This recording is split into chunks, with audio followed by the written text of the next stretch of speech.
On the evening of November 16th, 2013, 57-year-old Nancy Pfister stood in front of a crowded room of party guests inside of her house in Aspen, Colorado. Nancy held up a bottle of expensive champagne and called out to get everyone's attention. Her guests turned and watched their host like she was a queen holding court. Nancy had blonde hair and blue eyes and looked like she could have been a model. She told the crowd that she was going to skip winter in the mountains of Colorado and head to the warm beaches of Australia, and she could not think of a better way to spend her last night in town than hanging out with all the people she loved. Nancy thanked everyone for coming, popped open the champagne, and told her guests to have fun. Music began to play, and the guests cheered, and then they all kind of began circulating through Nancy's massive house that sat on over 35 acres of land. And they could look out through these huge floor-to-ceiling windows to get an incredible view of Nancy's property that was covered in aspen trees and surrounded by the snow-capped Rocky Mountains. A lot of Nancy's friends were some of the wealthiest people in Aspen, which was known as one of the wealthiest cities in America, so this was saying something. But the view from Nancy's house was so spectacular, it still made all of her friends a bit jealous. Nancy poured herself a glass of champagne, took a sip, and looked out at everyone with a huge grin on her face. Hosting parties was one of her favorite things to do. In fact, over the decades, Nancy's parties had become sort of legendary. Nancy had inherited millions of dollars and part of the successful ski resort her parents had owned. So Nancy had always had money, and she had always played hostess to the rich and famous who vacationed in Aspen. She had also been briefly engaged to the actor Michael Douglas, she was still good friends with the very famous actor Jack Nicholson, and she'd even hung out with the Dalai Lama. She was also known to have regularly gotten drunk with Hunter S. Thompson, the very famous author of Fear and Loathing in Las Vegas, who had unfortunately taken his own life, actually not far from Aspen, back in 2005. Nancy walked through the large open front room of her house and began to mingle with some of her guests. But she had her eye on a particular couple that was sitting on the couch. Nancy waved to them, and their faces lit up. Dr. Trey Styler and his wife were in their 60s, but Trey had been dealing with some pretty serious health issues, so he actually looked 10 years older than he was. He often had trouble standing, and walking for long periods of time was a big challenge, but he still had a sharp mind and an amazing sense of humor, which is actually why Nancy liked him so much. She thought he was really funny. Nancy walked over to Trey and his wife, who also happened to be named Nancy, and she sat down next to them on the couch, and then she asked them how they were enjoying the party. They said they were having a great time, but admittedly, they were already plotting how to clean up the house afterwards, and Nancy smiled and laughed. When Nancy had made her plans to travel to Australia, the Stylers had been looking for a new home in the area, and when Nancy found out about it, she suggested they put that off and just rent her place while she was gone. And she actually said they could just move in right away if they wanted to. That way the house would feel more like a home when they were actually on their own. The Stylers had jumped at the chance. They loved Nancy's house like everybody did, and they always had a great time with Nancy. So the three of them had basically been roommates for the last several weeks, and as much as Nancy was looking forward to traveling in Australia, she was going to miss spending time with the Stylers. And Trey and his wife felt the same way. Trey had been a very successful anesthesiologist before his health forced him to retire, but like Nancy, he had inherited a lot of money, so the two of them shared similar backgrounds and seemed to really connect with each other. Nancy was still talking to the Stylers when she heard someone calling her name. She glanced up and saw her friend, Kathy Carpenter, was standing there looking totally panicked. Kathy told Nancy that she really needed to talk to her right now. Nancy told Trey and his wife she'd catch up with them later, and then she stood up and walked with Kathy to a secluded corner of the room. Other guests watched as Nancy and Kathy huddled together and began to talk. It was something they were all used to seeing, but most of them didn't understand why Nancy even bothered with Kathy. Nancy and the majority of her friends were part of a group that others called Aspen royalty. Basically, they were people who seemed to have enough money to do whatever they wanted, whenever they wanted. And a lot of them were self-proclaimed snobs who wanted nothing to do with people outside of their own social class. But Nancy was different. She made friends everywhere she went and didn't care if people had money or not. Kathy was a bank teller in town, and every time Nancy had gone to the bank, she thought Kathy seemed like a very nice person. So one day, Nancy had asked Kathy if she'd like to go to lunch, and Kathy said she'd love to. And the two women hit it off and had become close friends ever since. Now, even though Nancy didn't seem to care about their very different social classes, Kathy couldn't ignore it. And so quickly after becoming friends, Kathy began doing things like picking up Nancy's prescriptions at the pharmacy for her and going to the grocery store to make sure Nancy had her food, and she even helped keep track of how much money Nancy spent, even if Nancy didn't seem to care. And so whether Kathy or Nancy realized this, basically, Kathy had become Nancy's personal assistant, even though obviously Kathy was not getting paid to do this and still had to have her job at the bank to make ends meet. And so back at the party in the corner of the room, Nancy asked Kathy what was so urgent that it couldn't wait until after the party. And Kathy said she was just worried that not everything in Nancy's life had been settled before her Australia trip. And also, Kathy wanted to know if Nancy wanted Kathy to look after her house while she was gone. This was something that Kathy kind of automatically did for Nancy anytime Nancy was out of town. Again, sort of acting like her assistant, even though she wasn't. Nancy was sort of annoyed by this. She didn't feel like talking about this right in the middle of the party, and so she tried to just kind of softly end the conversation with Kathy, but Kathy was persistent and really wanted to know what Nancy needed while she was going to be gone. And so finally, Nancy told Kathy that, yes, it would be great if you stopped by the house once in a while and made sure her dog was okay. And also, if Trey and his wife, who were going to be staying at Nancy's house, needed anything, well, it would be great if Kathy could help them with that too. And so Kathy nodded, understanding her assignments, and then Nancy took a swig of her champagne, flashed a smile, and then rejoined the party and left Kathy standing all alone in the corner.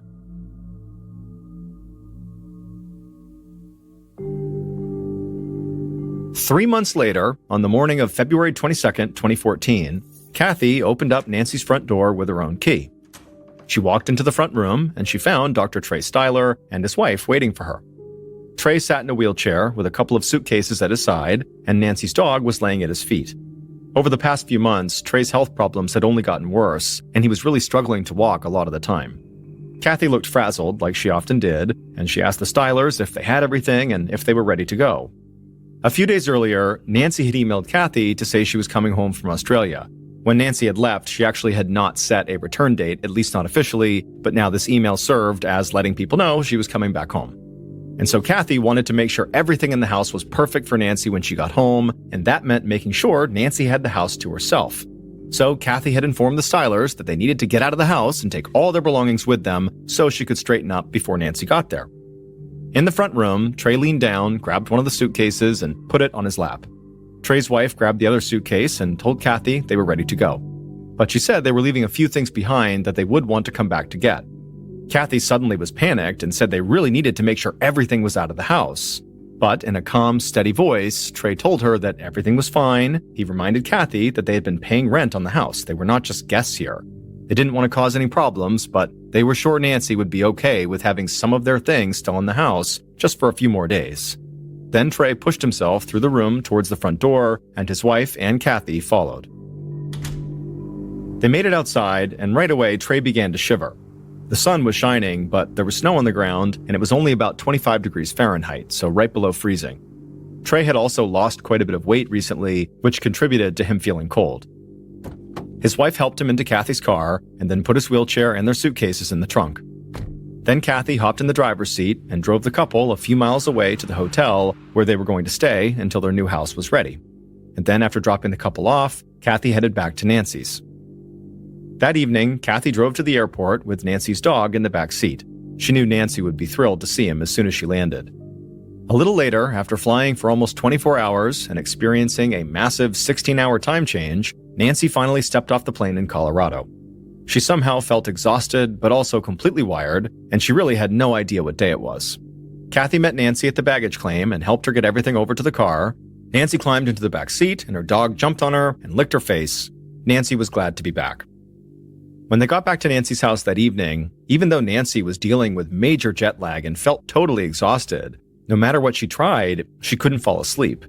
So Kathy just stayed with her that night to make sure she really was okay and that if she needed anything, she would go get it. And then for the next 36 hours, Nancy just really couldn't quite fall asleep, and so she was just totally exhausted and miserable. But then finally, on the morning of February 24th, so a day and a half after Nancy got home, she just totally crashed. Kathy stayed in the bedroom with Nancy for a bit, but when it was clear Nancy really had fallen asleep and was not going to wake up anytime soon, Kathy went down to the kitchen, and she made sure Nancy's dog had plenty of food and water, and then she found a piece of paper and a marker, and she made a do not disturb sign. Kathy knew that secretly, Nancy hated being woken up before she was ready, and so she did not want anybody to disturb Nancy. And so Kathy walked outside, and she taped the sign to the front door. Then she got into her own car and drove back to her own apartment. On the morning of February 26th, so 2 days after Kathy left Nancy's house when Nancy had finally fallen asleep, Trey and his wife came back to Nancy's house to get the rest of their stuff. They saw the do not disturb sign that was on the door, and they assumed Nancy had to be sleeping, but they still wanted to get their things, and they also really wanted to talk with Nancy to make sure everything was okay with the house. So Trey's wife used her key and they opened the door, and the second they went inside, they were hit with this horrible smell. Trey covered his mouth and nose and wanted to go back outside, but his wife said she heard something and she rushed to the kitchen. There, she saw Nancy's dog pacing back and forth and squealing. His food and water bowls were empty, and he had used the kitchen floor like a bathroom. Trey's wife looked at the scene completely confused. Nancy could be flighty sometimes and leave town almost on a whim, but she loved her dog and always made sure he was well taken care of anytime she was gone. But Trey's wife told herself, maybe Nancy hadn't heard the dog squealing because she was in a really deep sleep, still worn out from her trip. So she went upstairs, walked down the hall to Nancy's bedroom, opened the door, and went inside. And when she did, she felt even more confused about the whole situation, because Nancy wasn't in there. And it looked like her bed had been totally stripped, like Nancy had gone to do a load of laundry and never came back or something. Trey's wife immediately headed right back downstairs and found her husband still waiting by the door, and she told him what she saw. So Trey's wife called Kathy at the bank where she was working and filled her in.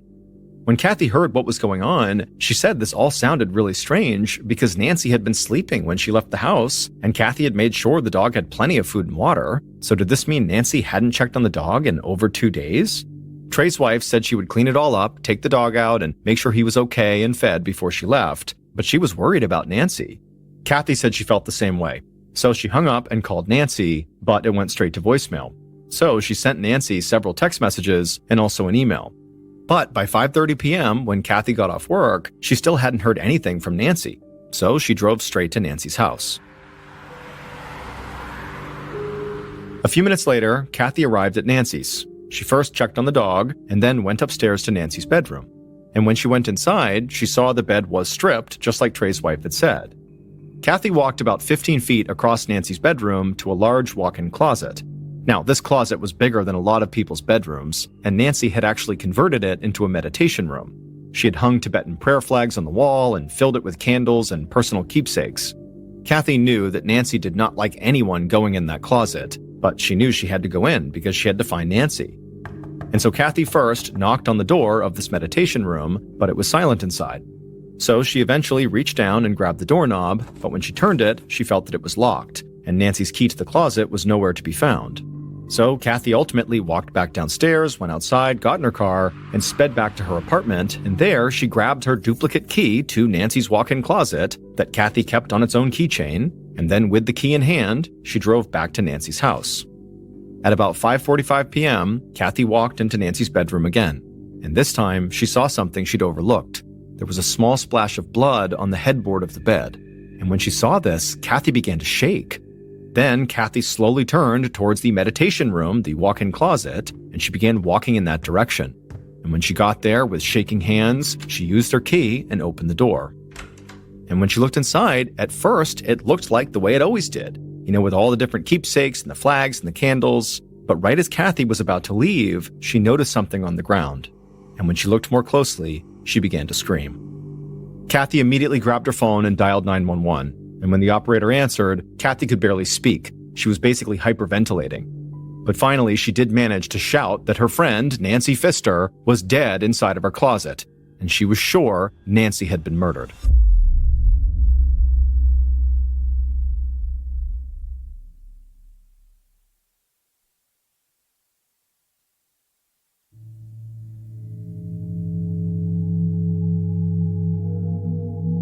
Kathy's 911 call took the Pitkin County Sheriff's Department by complete surprise. Crime was rare in Aspen, Colorado, and there hadn't been a murder in town in over a decade. And on top of that, almost everybody in the area knew who Nancy Pfister was. She was basically a celebrity in Aspen.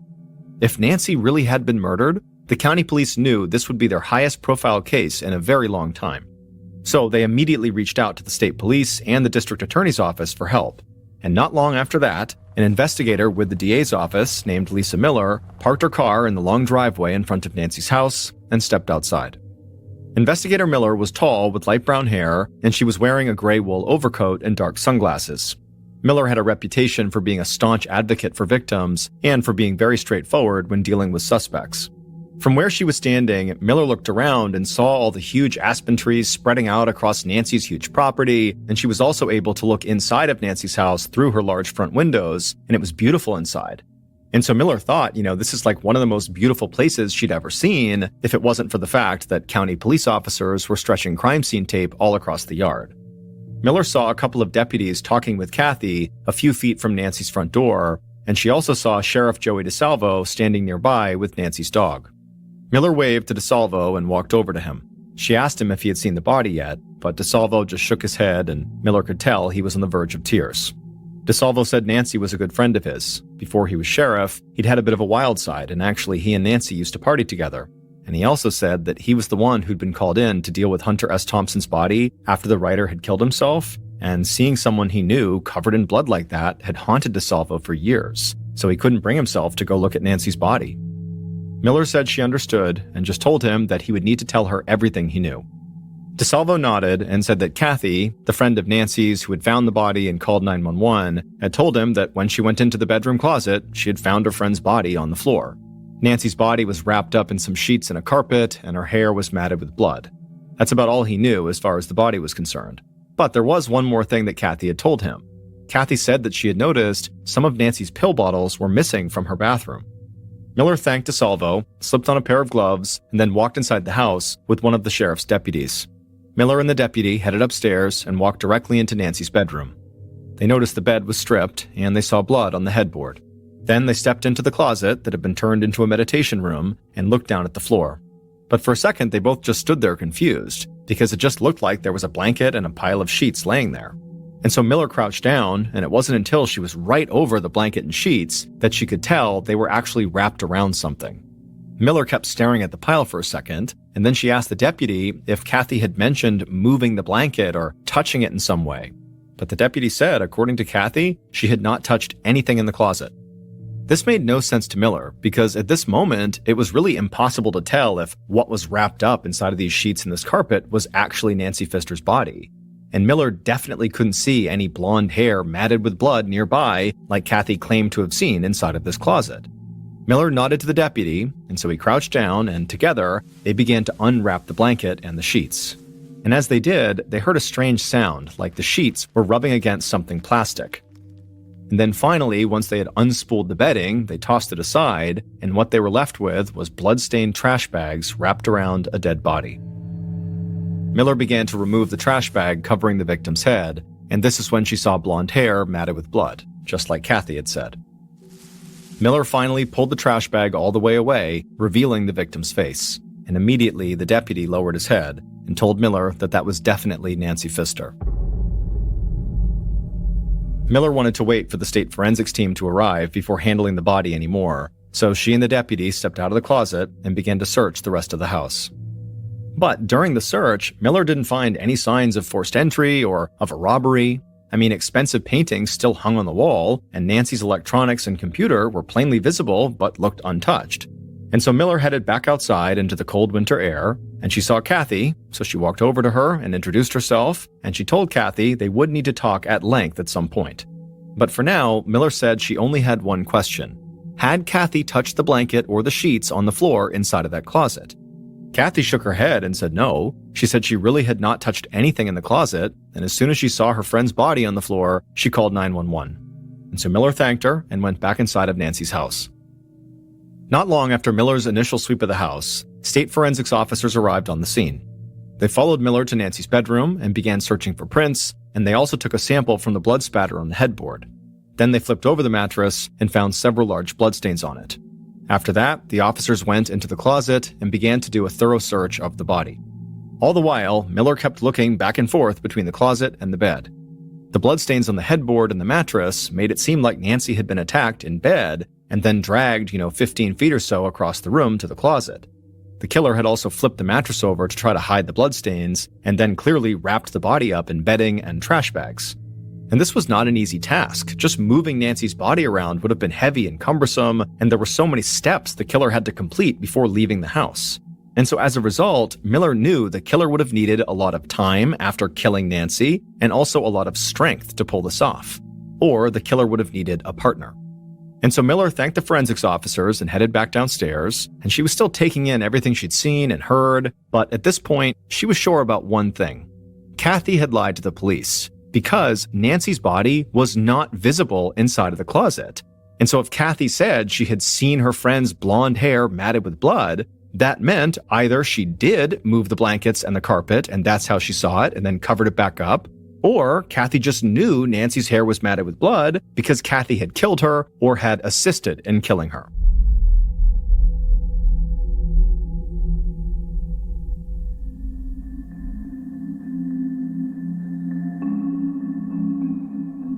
Investigator Miller knew that the murder of a wealthy socialite would send shockwaves through Aspen, and it would quickly lead to gossip and panic among locals and vacationers, so she didn't waste any time.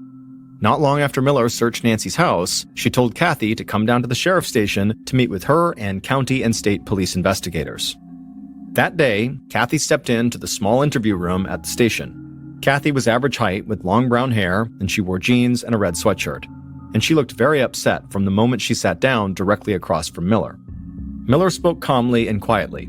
She thanked Kathy for coming in and then asked her to walk them through all the details of what happened when she went inside of Nancy's house, all the way through to calling 911. Kathy said when she'd gone to Nancy's the first time, she noticed some of Nancy's pill bottles were missing, and she also noticed the closet door, the meditation room, was locked. And then when she went looking for the key to that closet that she knew Nancy always kept in her bedroom, she found it was gone. And so this was all very strange. And so that's what led Kathy to go back to her place, get her own key to the closet, and rush back to Nancy's house. Then suddenly, Kathy's voice trailed off, and she began wailing and heaving and struggling to breathe. The investigators worried she was hyperventilating, like she had during her 911 call. But despite Kathy's hysterics, Miller noticed something about Kathy that was very strange. Even though Kathy was visibly sobbing, Miller couldn't see any tears. Miller did not like to judge how people grieved, but she had seen suspects act like this before. And they often used these huge displays of emotion to try to cover up their own guilt, or to at least avoid answering questions. Finally, when Kathy calmed down, Miller immediately began asking questions. She asked Kathy again if she had touched the bedding or Nancy's body when she went into the closet. Miller wanted to give Kathy a chance to change the story that she'd told her at the house. But Kathy said she had not touched Nancy. When she was in the closet, she had just looked at the floor, saw her friend's bloody hair, and immediately knew Nancy was dead. At this point, Miller sat up straight in her chair. Her height could make her intimidating, but her demeanor always remained totally calm. Miller thought there was a good chance Kathy was lying, but there was also a chance Kathy had been so upset that she really didn't remember everything that happened. People in shock can forget things, so maybe Kathy had partially uncovered Nancy's body, covered it back up, and then sort of blocked it out of her mind. Another deputy in the room pushed the interview forward and asked Kathy if she resented Nancy for her money. Was she angry that she had to run around doing errands for Nancy while never getting paid a dime for it? But Kathy shook her head. She said it wasn't like that. She and Nancy were extremely close and they loved each other. And something about the way Kathy said that struck Miller as strange. She couldn't be sure, but this woman seemed like more than just a broken-hearted friend. So Miller leaned in and asked Kathy if she and Nancy were actually lovers. Kathy looked very surprised by this question, but she took a deep breath and looked very calm for the first time in the interview, and then she said that she and Nancy had been intimate, but only one time, and that it didn't matter. They were just friends who cared about each other. Kathy insisted that she was not some kind of jealous girlfriend, and that she had nothing to do with Nancy's murder. Miller didn't show any sort of reaction on her face. She had no idea if Kathy was actually telling the truth about being intimate with Nancy only once, but she thought that if it was true, certainly once could have been enough to complicate the relationship. And so after a tense silence, Miller asked if Kathy could think of anyone who might have wanted to hurt her friend. Kathy sat there silent. An angry look came across her face, and then she nodded. She said she had a pretty good idea of who wanted to kill Nancy.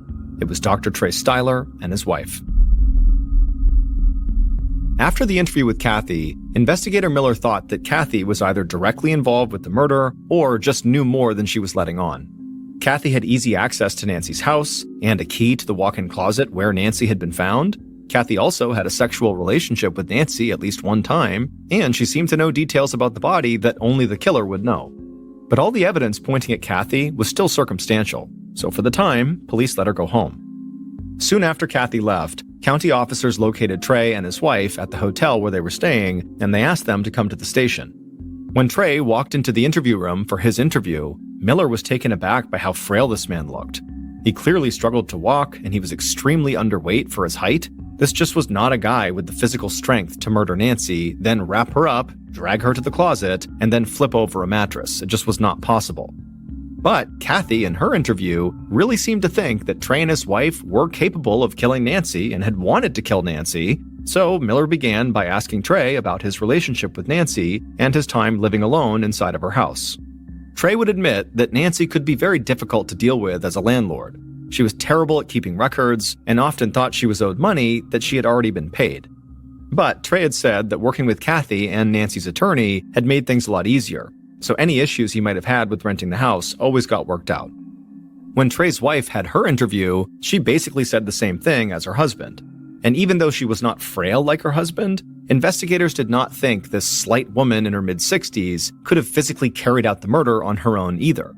So by the time Trey and his wife left the station, investigators still believed that Kathy was the most likely suspect. And Miller thought there were two key pieces of evidence they needed to find to directly link Kathy to the murder. There were Nancy's missing pills and Nancy's missing key to the closet. On February 28, 2014, 2 days after Nancy's body was discovered, a county sanitation worker walked along a street checking the public trash cans. A lot of mountain towns in Colorado have strict rules about what can and can't be deposited in public trash cans in an effort to keep bears away.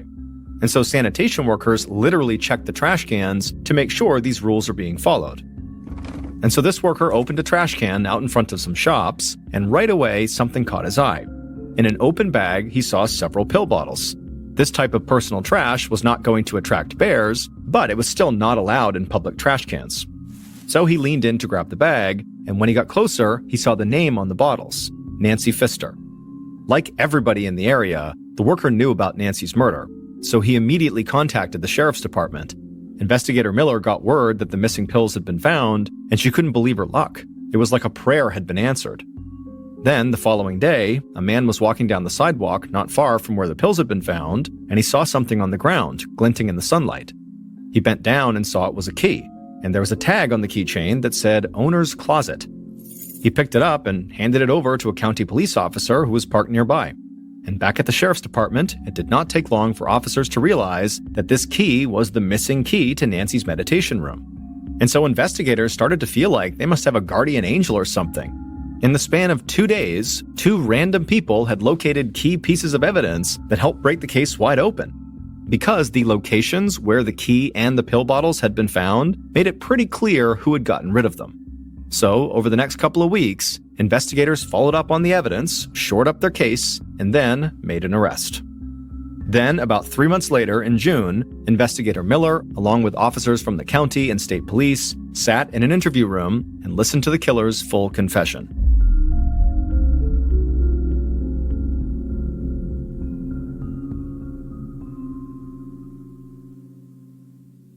Based on that confession, the following is a reconstruction of what investigators were told happened to Nancy Pfister on the night of February 24th, 2014.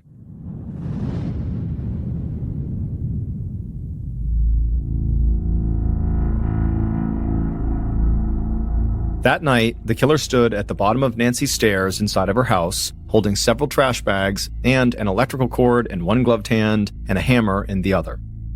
They walked up the stairs slowly, trying not to make any noise. Once they reached the second floor, they headed down the hall and walked into Nancy's bedroom. The killer saw Nancy asleep in her bed. She had her headphones in, and she was wearing an eye mask to block out any light. This put the killer at ease. It didn't look like Nancy was going to wake up and fight back. So the killer walked over to the bed and put down the trash bags and the cord, but kept the hammer in their hand. Then they just stood there staring at Nancy as she slept. After taking a breath, the killer slowly raised that hammer up into the air and then smashed it down into Nancy's head.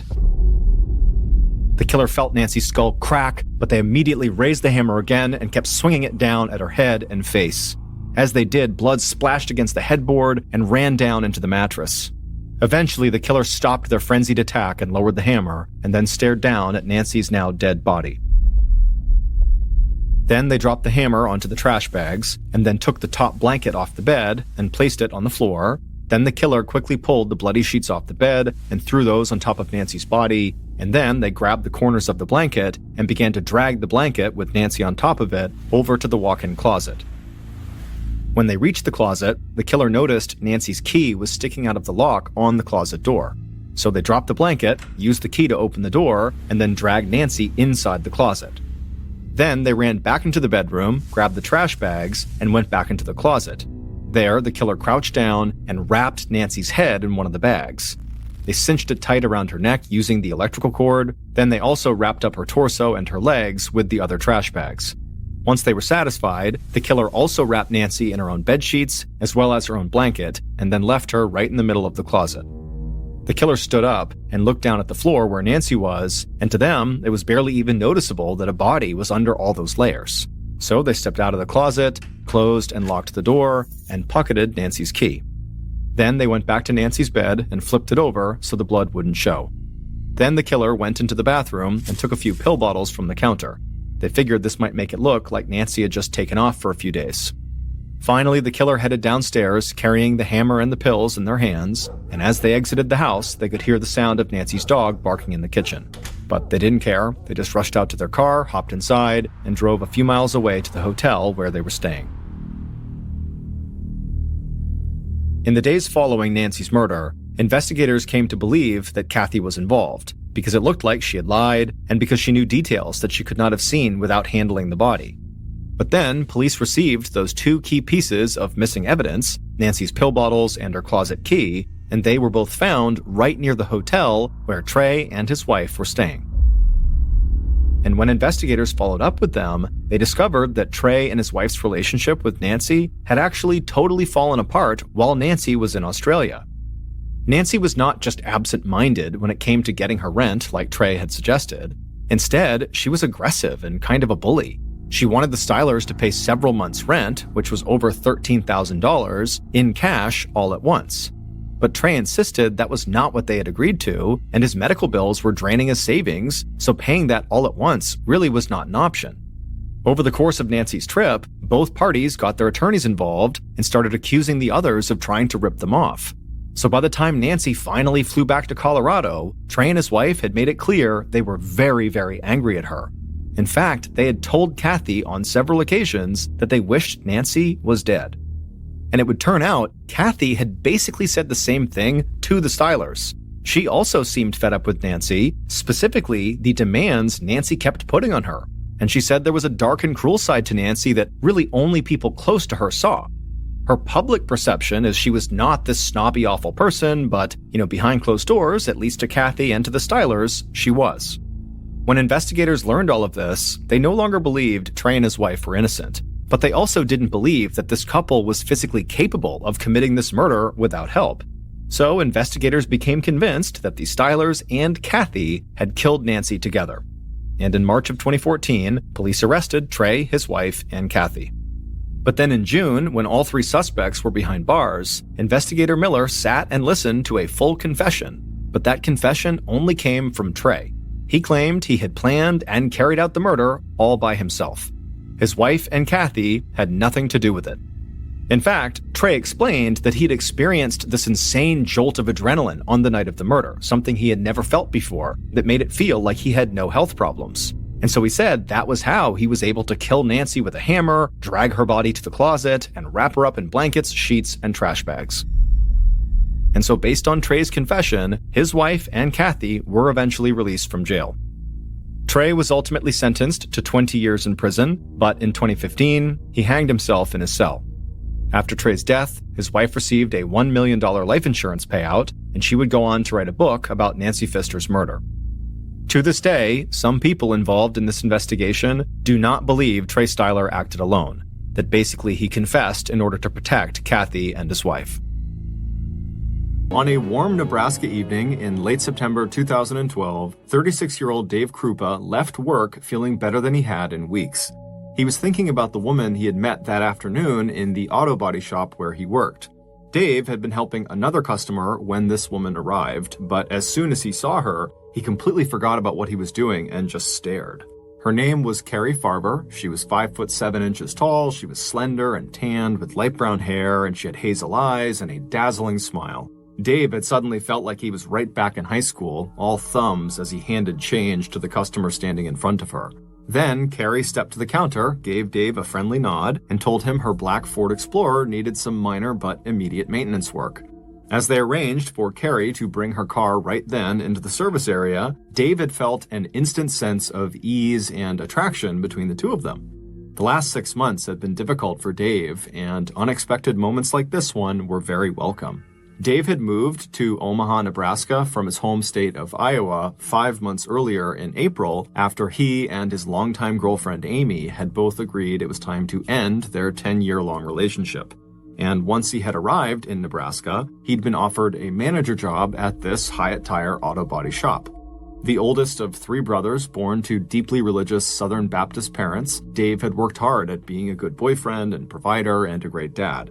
He and his ex-girlfriend Amy had parted on friendly terms and worked out a custody arrangement so Dave could see their 2 children a couple times a week. But even so, his small, barely furnished apartment not far from the auto body shop had felt depressing. And since Dave had been in this very serious relationship for the last decade, he had arrived in this new city without any idea how to re-enter the dating scene. He had signed up for a dating website called Plenty of Fish within a few weeks of his arrival in town, and over the summer he had in fact gone on maybe a dozen dates with several women he had met online. But seeing this woman, Carrie, in his auto shop was different.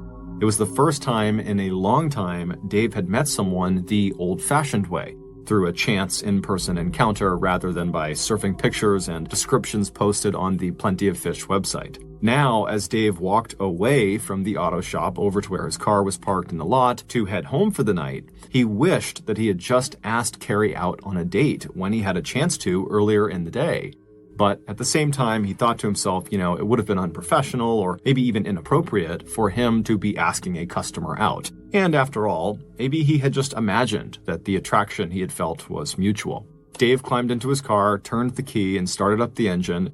And as he pulled out of the lot, he thought to himself, maybe if Carrie was actually interested in him, she'd come back. 2 weeks after meeting Carrie, while Dave was scrolling through profiles on Plenty of Fish, he suddenly felt a rush of excitement. Right there on the screen in front of him was Carrie's picture. Her hair was a little bit different, but the eyes and the smile were the same.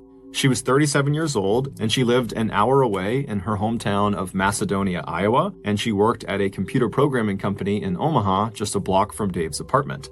She was beautiful, and, most importantly, she was available.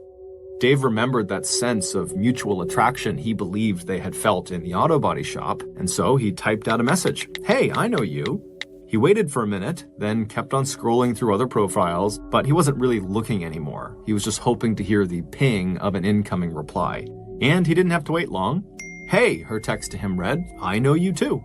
And over the next 2 weeks, Dave and Carrie would text each other almost every day. And then, about 1 month after Carrie's first visit to the Hyatt Tire auto body shop, she made a second visit, claiming that her windows were sticking. Standing next to each other in the parking lot, Dave did not even wait to write up the service order. He just immediately asked Carrie if she wanted to go out with him.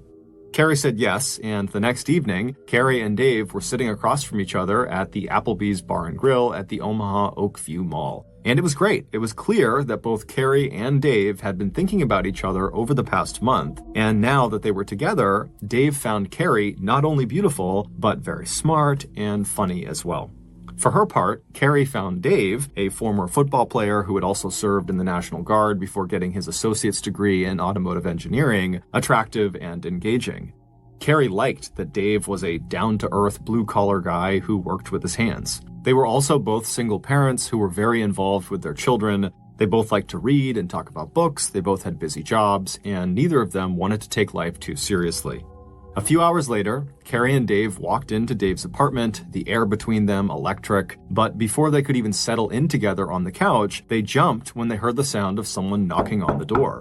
Annoyed, Dave got up from the couch and walked over to the door, and when he looked through the peephole, he wasn't all that surprised at who he saw standing on the other side. Her name was Liz Gollier. She was an attractive, energetic, 37-year-old single mom who ran her own house cleaning business, and she was the first woman Dave had dated since he had arrived in Omaha. Liz and Dave had found each other physically attractive and had had some fun times together, but over the last couple of months, it was clear to both of them that their relationship was really just fizzling out. Earlier that night, while Dave was at Applebee's with Carrie, Liz had texted him asking if she could come by his apartment that evening and just pick up some of her belongings that she had left there. Dave had ignored her, and so wanting to get this over with, Liz had decided to swing by anyways. From Dave's perspective, Liz's timing could not have been worse, and he wished he had just responded to her earlier messages to tell her, hey, come by another day, but he didn't, so here they were in this awkward situation.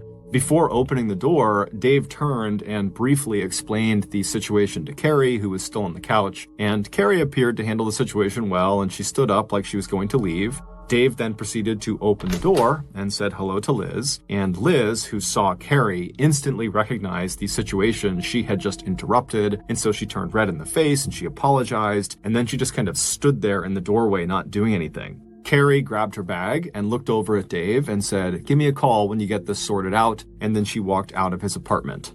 Neither woman acknowledged the other. However, Liz thought she heard Carrie say, "bitch," under her breath as she passed her. Once Carrie was gone, Dave told Liz to come inside, get your things. Liz felt horrible and kept apologizing as she moved around the apartment getting what she needed, but Dave really wasn't listening to her. He just wanted her to leave so he could call Carrie and see if they could maybe still meet up that night. Dave had always been right up front with every woman he dated. He was only interested in casual sex and general companionship. He was not interested in getting married, ever. And in fact, this was the main reason why he was here in Omaha and not back in Council Bluffs, Iowa. His ex-girlfriend, Amy, had finally said to him that if he was not going to propose to her, he needed to leave. And so Dave left. After Liz finally had all of her things, she said a quick goodbye to Dave, and then she too hustled out the door. As soon as she was gone, Dave shut the door and then pulled out his cell phone and dialed Carrie's number. Carrie's 14-year-old son, Max, was staying overnight out of the house with Carrie's parents, so when Dave asked Carrie if it was still early enough for him to maybe come over, Carrie immediately said yes. Once Dave arrived, the two of them quickly became intimate, but before heading to the bedroom, it was Carrie, not Dave, who stepped back and said that he should know up front that she was not interested in a serious or exclusive relationship. Dave could not believe his luck. He felt like he had hit the jackpot. Over the next week, Carrie and Dave saw each other every chance they got.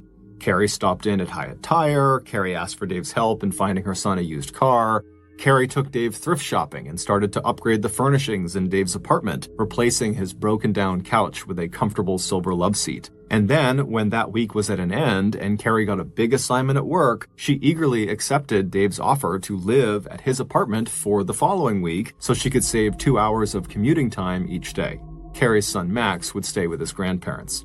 That week they lived together, Dave and Carrie quickly began using pet names for one another, and every morning while he was getting ready for work, Dave would find himself smiling as he listened to the sound of Carrie typing and clicking away on her laptop as she checked her email and Facebook account in the other room. On the morning of November 13th, 2012, so just a couple of days into living together in Dave's apartment, Dave got ready for work and then walked over to Carrie, who was still wearing her pajamas and was sitting on the silver love seat she had picked out for him. He gave her a kiss, which she enthusiastically returned, and then he smiled at her and said that he would see her later on, and then he stepped out into the cold. By 6:20 a.m., he was pulling out of the parking lot, making his way to work. A few hours later, at 10 a.m., Dave, who was working on a car at the auto body shop, received a text from Carrie asking him if he wanted to live together permanently. Now, Dave understood that he and Carrie had definitely gotten really close, but at the same time, he had been really clear with Carrie about not wanting a serious relationship. That is what made their week together fun, because it was temporary. He didn't like the idea of making it anything more than that, and he was thinking, Carrie made the same claim to him, that she didn't want anything serious. And so he responded to her very quickly with a text that just said, "No, not interested," thinking he would talk to Carrie later when it wasn't so busy at work.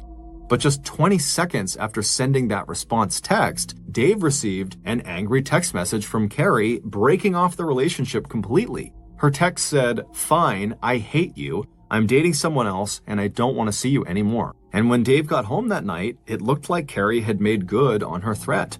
Right down to her toothbrush, all of her things that were in Dave's apartment were now gone.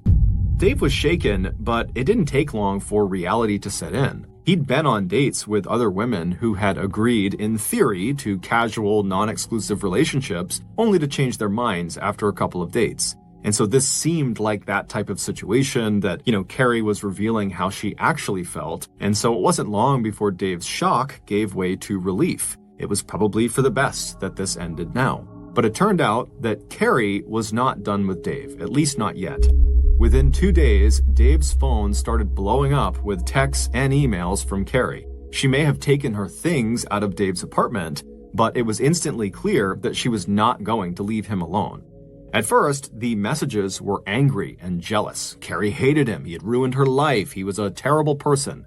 And even though Carrie told him she had quit her job at the computer company, which was down the road from Dave, it was clear from some of these text messages that she had to still be close by. One very creepy text Dave received said, "My favorite thing to do is to stand outside and stare at you." It wasn't long before the tone of these messages and emails shifted from vindictive and insulting to blatantly threatening. "I hate you so much that I want to drive a knife into your heart," read one message. "I will destroy your life and take your happiness," read another.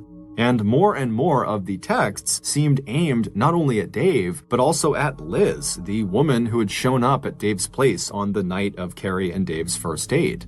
One text Dave received from Carrie said, "Liz was a fat, ugly whore who deserved to die." And not long after that, Liz would actually call Dave to tell him that Carrie was sending her directly these vulgar and threatening text messages and emails.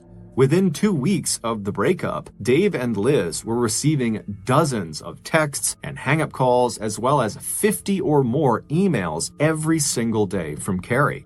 By November 23rd, 10 days after the breakup, Liz had had enough. She had walked into her garage that morning only to find the words "whore" from Dave spray painted on the wall.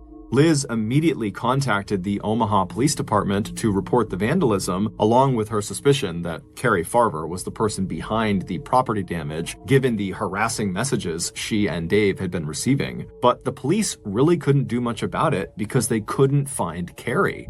After she broke up with Dave on November 13th, she had vanished. It was believed she was in hiding somewhere to avoid being arrested for all of the stalking she was doing. So the texts and emails just kept coming in, including disturbing messages that sounded like this. "Dave, I can see you. You're sitting in your chair with your feet propped up. You're wearing a blue shirt." Ironically, this horrible situation actually brought Dave and Liz together again because there was no one else who would understand what they were going through. They had tried to get the police involved, but there just wasn't much they could do, and so Dave and Liz had just begun to accept that this was their life. And while it might seem unimaginable to other people, to them, it had just become a new and horrible kind of normal. It was not uncommon for them to be sitting on the couch together when they would both suddenly receive a barrage of text messages from Carrie. Meanwhile, the Omaha Police Department wasn't the only law enforcement agency that had been made aware of Carrie Farver. On November 16th, so that's 3 days after the breakup, Carrie's mother, Nancy, had filed a missing persons report with the Macedonia Police Department in Iowa. When the police eventually followed up on the report by talking with Dave, Dave felt like he finally understood how Carrie, who had seemed so put together and independent when he had first met her, could have changed seemingly overnight into this crazy stalker person. The police would tell Dave that Carrie had a mental health condition called bipolar disorder, which can cause violent and sudden mood swings and bouts of depression, alternating with episodes of mania where its sufferers behave in erratic and unpredictable ways. But despite that adding some clarity to the situation, it didn't actually do anything to help Dave or Liz. They were still just getting non-stop harassed by Carrie. No matter how many times they changed their phone numbers and opened new email accounts, Carrie, with her vast knowledge of computers and technology, always found a way to find them again and continue cyberstalking them. As for Carrie, since going missing on November 13th, She had blown off a family wedding, her son's birthday, and even her own father's funeral, apologizing by text and email to her family, but asking that they leave her alone because she needed some space. In January 2013, so a couple of months after the breakup, Omaha police thought maybe they'd gotten a break in the Carrie Farber case when Dave spotted her black Ford Explorer in a parking lot near his apartment. But the inside of the car was wiped clean, and the only item of interest was a metal container of mints with a single fingerprint on them that did not match with that of any known criminal. At that point, Dave and Liz willingly turned over their phones to law enforcement for examination, but police found nothing on them that would help them close in on Carrie. Still, as long as there was a missing person report on Carrie Farber, police could not close the case until they had located her. In the summer of that year, both Dave and Liz attempted once again to try to move on with their respective lives. At the end of the summer, Liz and her 2 children planned to move out of their rented house and move in with a former boyfriend, and Dave started spending more time with his kids back in Iowa. But the harassment continued. When Dave received an email from Carrie threatening to kill Liz and showing a photo of a woman tied up in the trunk of a car, Dave called Liz, who assured him she was not the woman in the picture and that she was okay. But Liz was not okay for very long. On August 17th of that year, so 9 months after Dave and Carrie had broken up, someone set fire to Liz's rented house. And while Liz and her children were not inside the house when it burned, all 4 of the family's pets were killed. When she checked her email later that day, Liz saw there was one from Carrie that had been sent just a few hours before the fire had started. And it said, "I hope you and your children burn to death." Liz was terrified and absolutely beside herself. She had struggled through a terrible childhood, losing both of her parents by the time she was just 3 years old, and then she had grown up in the foster care system, and now everything that she had managed to build up in her life was being destroyed. Her housekeeping business was failing, her boyfriend had to help her with the bills, and her children were in danger, all because of Carrie, a woman she didn't even know. Dave, racked with guilt over involving Liz in this mess, now feared for his own family. He began to drink more heavily, and he purchased a gun. Even as the police continued their investigation, the intrusions into Dave's life didn't just continue, they intensified. The auto body shop where Dave worked was vandalized. In January of 2014, while Dave was in his apartment with a date, his door handle was shaken from the outside and then a brick was thrown through his window. Dave's ex-girlfriend, Amy Flora, the mother of his 2 children, had also received threatening messages from Carrie. It seemed like anyone involved in Dave's life was becoming a target. Then, in 2015, the Carrie Farber case blew wide open. Since losing her home and pets in the fire 2 years earlier, Liz had been doing a lot of thinking. Even as she continued to receive texts, emails from Carrie, Liz wondered if maybe there was someone else behind the attacks. It just didn't make sense to her that the police had not found Carrie, and that Carrie would still be going after Liz, who was not even in any kind of serious relationship with Dave. So on December 4th of that year, Liz got in her car and drove to the Pottawatomie County Sheriff's Office in Council Bluffs, Iowa, and there she told a new team of investigators who had already started to review all of the files in the Carrie Farber case that she wanted to file a restraining order not against Carrie Farber, but against Amy Flora, Dave's ex-girlfriend and the mother of his kids. When asked why, she told investigators she now believed that the person who had been sending her and Dave these thousands of text messages and emails and who had turned their lives into living hells was not Carrie Farber, but Amy Flora. And Liz believed that Carrie was not on the run or in hiding, but rather Amy had likely made Carrie disappear and then taken over all of her email and phone accounts. Liz knew this was a very serious allegation, but to her it made a lot of sense. After Dave had left her, Amy had the strongest motivation to seek revenge and to punish him for abandoning her and their children. Intrigued, the investigators asked Liz if they could download the contents of her cell phone and review all of the messages to date that were on there, and Liz immediately agreed. After nearly 3 years of this absolute madness, she was finally feeling hopeful that the police might actually put an end to it. However, Liz's nightmare was about to get a whole lot worse. At 6:42 p.m. the very next day, on the evening of December 5th, police received a frantic 911 call from the Big Lake Park in Council Falls, Iowa. It was Liz. When the police and an ambulance arrived, Liz was lying in this huge pool of blood right next to her car, and she would tell investigators that she had been sitting at a bench a little ways away when someone had come up behind her and they had jabbed a gun into her back, but she didn't recognize it as a gun. She thought someone had poked her. And so she kind of stood up and turned around to see what they were doing, and then they fired their gun at her, narrowly missing her midsection. The bullet had gone into her thigh and then also narrowly missed her bone and major arteries, and this gunman had turned and just ran away. Liz would say it was too dark to get a good look at who the shooter was. However, she was reasonably certain it was a woman. And so she told investigators it had to be Amy Flora. Who else would shoot her? At 7 p.m. that night, police arrived on Amy's doorstep with guns drawn, and they took her into the station for questioning. And despite insisting that she had been home with her kids all evening, Amy failed the lie detector test. But since they could not break Amy's alibi, the police had to let her go. On December 7th, so 3 days after the shooting, the police requested the cell phones belonging to Dave Krupa and Amy Flora.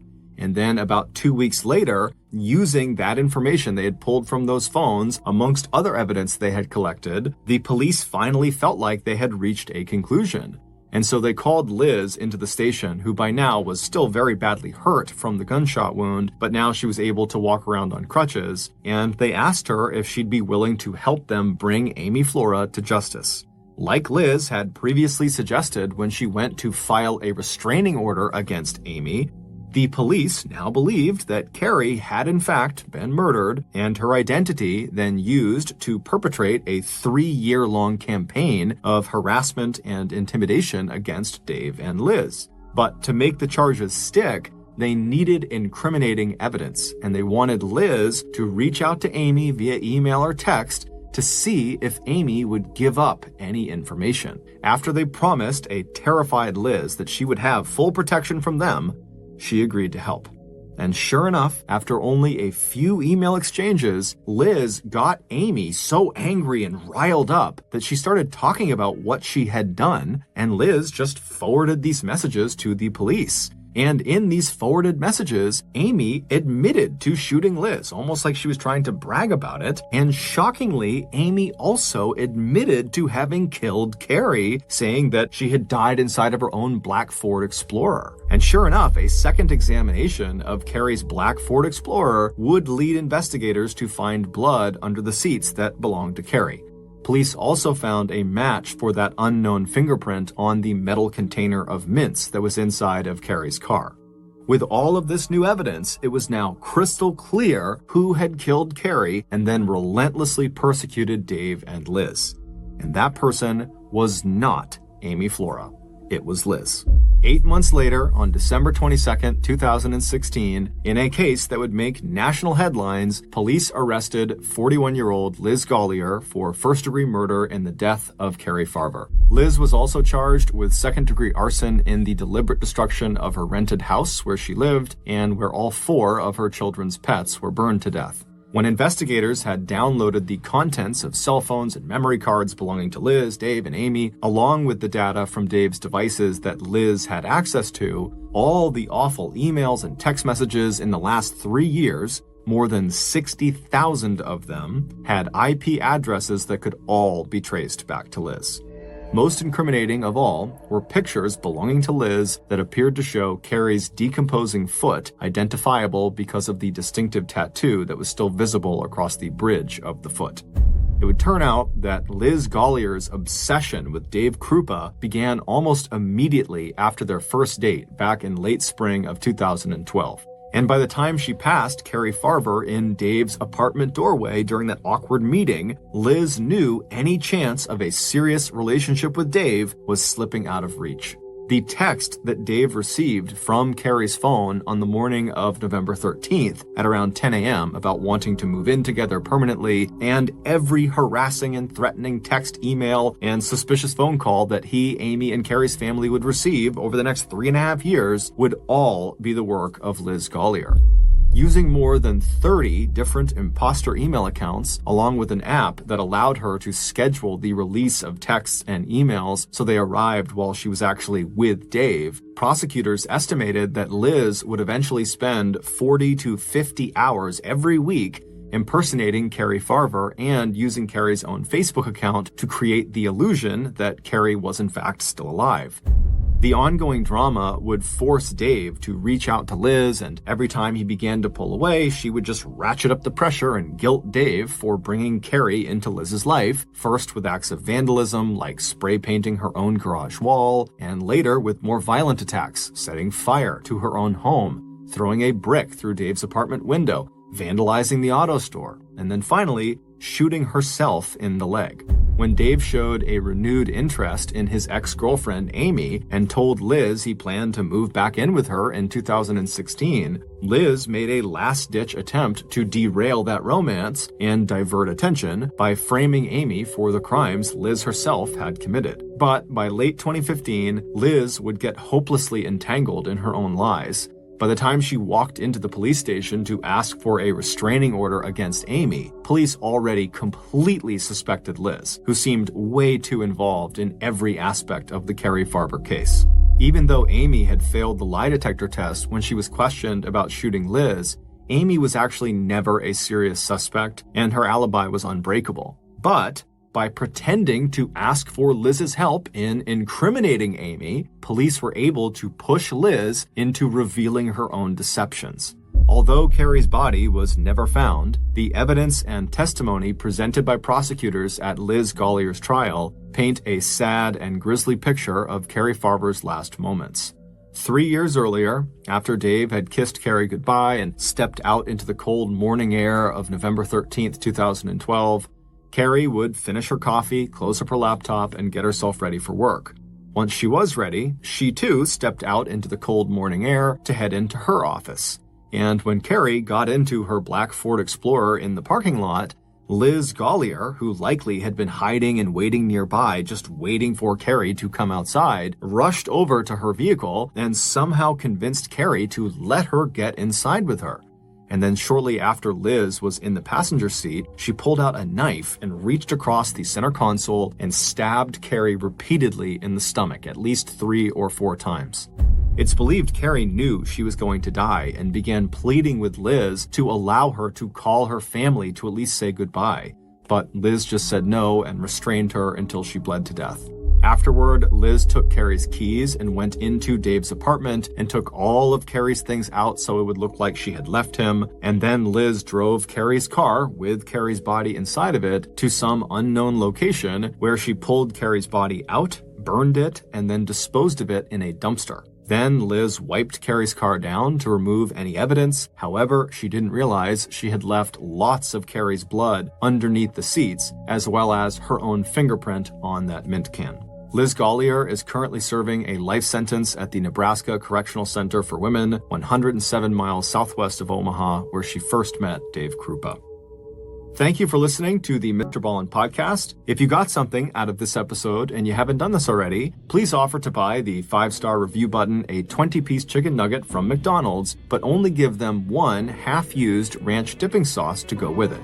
Also, please subscribe to the MrBallen Podcast on Spotify, Apple Podcasts, Amazon, Google, and anywhere else you get your podcasts. This podcast airs every Monday and Thursday morning, but in the meantime, you can always watch one of the hundreds of stories I have posted on my YouTube channel, which is just called MrBallen. If you want to get in touch with me, please follow me on any major social media platform and then send me a direct message. My username on all platforms is just @MrBallen, and